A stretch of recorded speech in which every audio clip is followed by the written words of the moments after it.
Some fleets belong to just a couple of planets.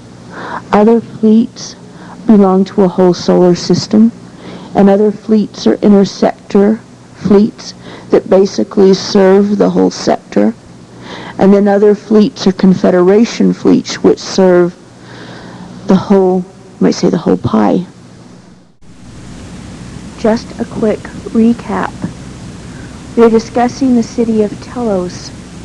This is a Lemurian subterranean city that was built 12,000 years ago as the result, or from the result, of Atlantis and Lemuria sinking. And during the Atlantean Lemurian Wars, which we then made subterranean cities. Telos is underneath Mount Shasta, and it's the city that I'm from. This tape will discuss the culture of Telos.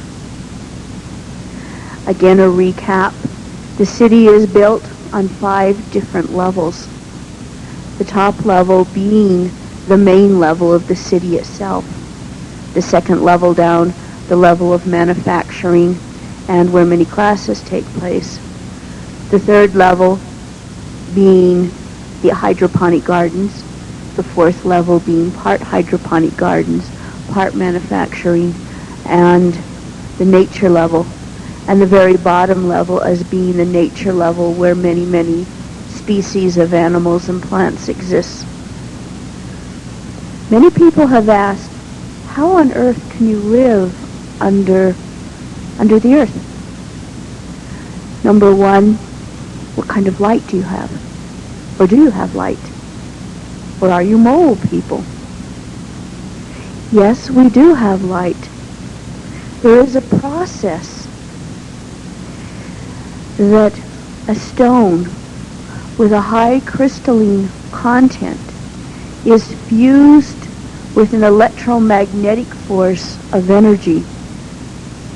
This infusion of energy, in essence, causes the crystalline matrix of the stone to create a polarity that allows the stone to pull in the even invisible rays and readmit them as visible light.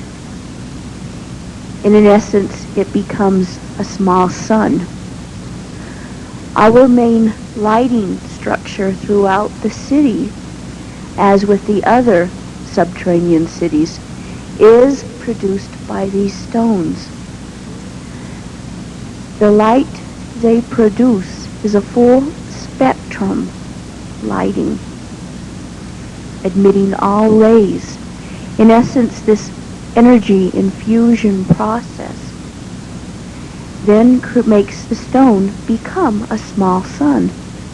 And the sun will burn for about 500,000 years before the crystalline matrix breaks down and the stone becomes no longer capable of functioning in this manner. So thus we have lights that will burn for many, many hundreds of thousands of years still. Within this structure, we have created a small ecosystem. In other words, we get our air by plants. We produce carbon monoxide, or we and the animals, and the plants take in the carbon monoxide and create the oxygen for us. So in essence, it's a small ecosystem just as it works on the surface. We also have some vents that go to the surface and brings in the air. We also have water in some areas moving at high speeds. This creates a circulation of the air, freshening it, plus it creates many negative ions. So in essence, it is a total ecosystem very much like the one that functions on the surface. As a matter of fact, it has become so effective that more and more do we not depend on the air vents. As a matter of fact, as polluted as the air is somewhat becoming, the air vents, I said, are not a plus. The government of Telos is constructed on the format of a council of 12. These 12 beings, for the foremost, are ascended masters. They are beings whom have proved themselves of being in high wisdom and being able to hold their head cool during any sort of incident. We always have within our council 6 men and 6 women, so that the council also always remains balanced, that both flames, the male flame and the female flame, are equally represented. From the major council of the 12, it goes down to smaller councils throughout the city, also operating on the level of 12. Individual areas bring in their problems to the local council. And if the local council cannot deliberate a solution that is acceptable to all concerned, they then bring it to the larger councils and then finally to the original council of 12. For individual problems, these do not come before the council. Instead, these come before what we call arbitrators.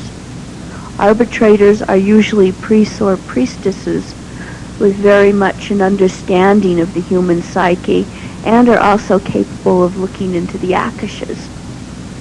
These arbitrators will listen to both sides of a story, if it is, for instance, a dispute civil,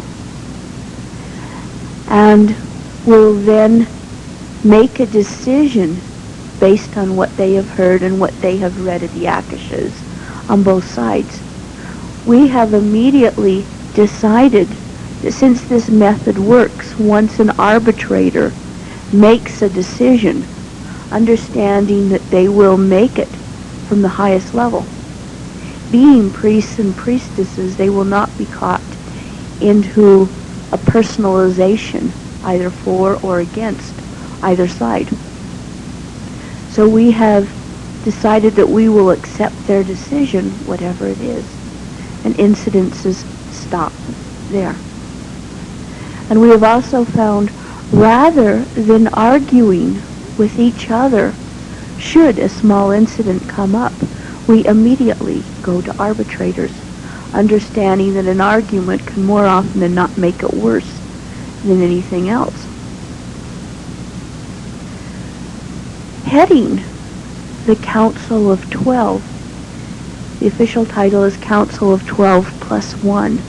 The 1 is actually 2 beings themselves, which is the Ra and Rana Mu, which are the king and queen of Telos. Ra and Rana signifies that they are high Melchizedek priests and priestess to start with. They are also usually twin flames, and it is a hereditary position. The Ra and Rana Mu lineage is unbroken for over 30,000 years as it stands right now. When the next Ra and Rana Mu are being chosen, they do not automatically go to the oldest son or daughter, but the Ra and Rana Mu decide which of their children or grandchildren are the most capable of carrying it off. That being is then instructed that sooner or later they will have to go through full temple training and become a full Melchizedek priest or priestess.